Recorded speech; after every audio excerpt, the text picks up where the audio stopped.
Hey Brian, what do you got there? I have here essential tools for the repair technician. What are they? Let me show you.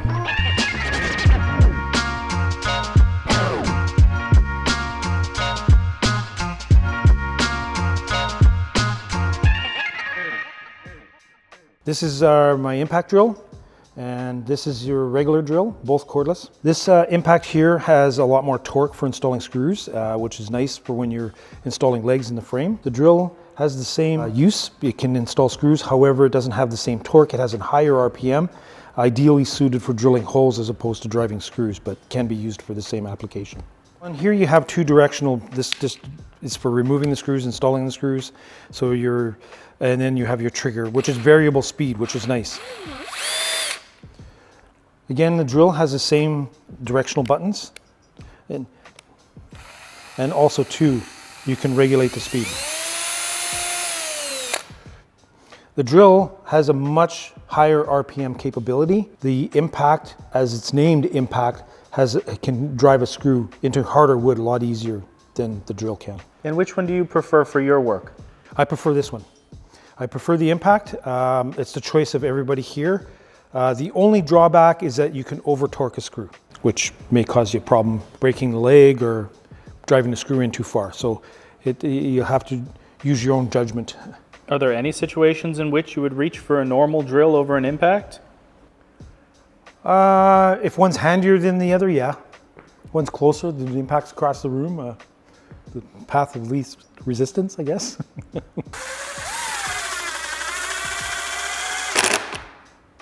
And just like that.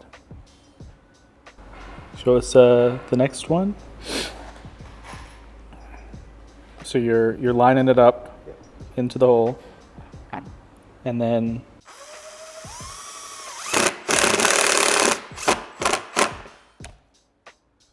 here.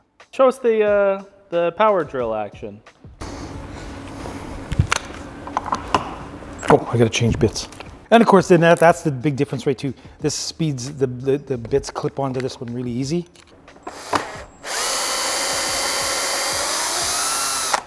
The batteries depends on how often you use them. If you use it continuously, it burns off all the power quicker. If you use them intermittently over the course of several days, they tend to last a little longer for power. This one is much lighter to use, so if you're looking at how much you lift all day long in comparison to the weight of the drill, the weight's kind of important. So if you're doing multiple jobs all day long, of course, you're not going to tire out as quickly with the lighter gun as opposed to the heavier one. It's the same as all other tools. You want to keep your hands back away from the driving force of the tool.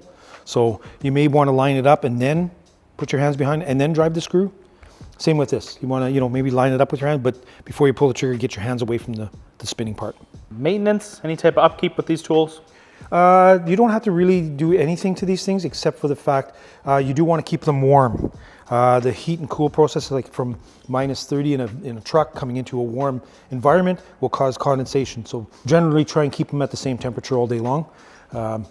Above freezing is the best choice. The batteries will last longer too if you keep those above freezing. Longer periods of freezing will shorten the life of the battery. A deep freeze for, say, a week at -30, this battery will not work again. Troubleshooting, common mistakes, stuff like that. Do these things jam?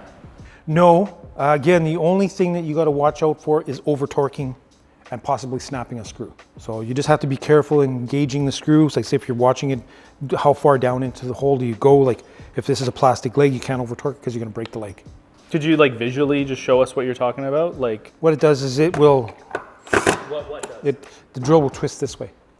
Gotcha. Like a normal drill. Yep. Especially if you're using your socket set and you're doing mech replacements. So if it torques on the bit and the bolt stops, the drill keeps going. That's an issue with drills. Yes. Whereas this one will just start to make noise. It'll make that impact noise. Like. Does that make it easier on your arm? Oh yeah, like it does. There's no torque on your arm whatsoever. One of the reasons why it's better. Well, it's just a matter of choice. See,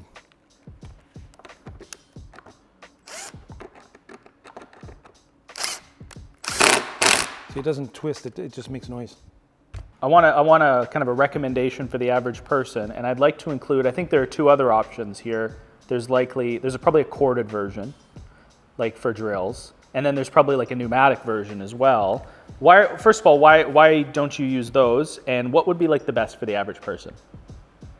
I do use a pneumatic drill.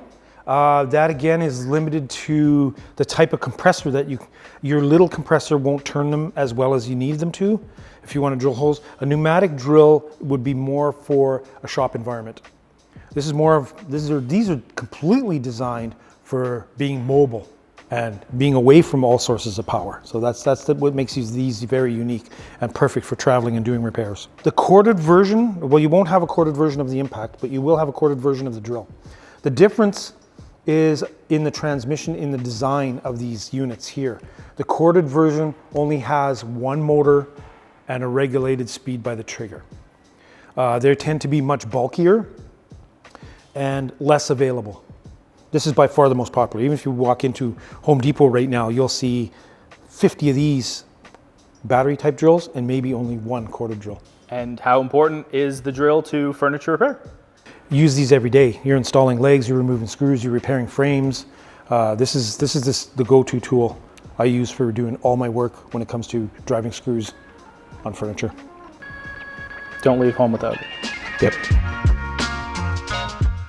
Thanks for watching Revive. You'll find links to all the products we used in today's video down in the description below. If you found this video helpful, don't forget to like, subscribe, and hit the bell so you don't miss any future uploads. You can also visit us at revivefs.ca to learn more about our professional furniture repair services. And if you're ready for more, there are videos on screen right now that we think you'll enjoy.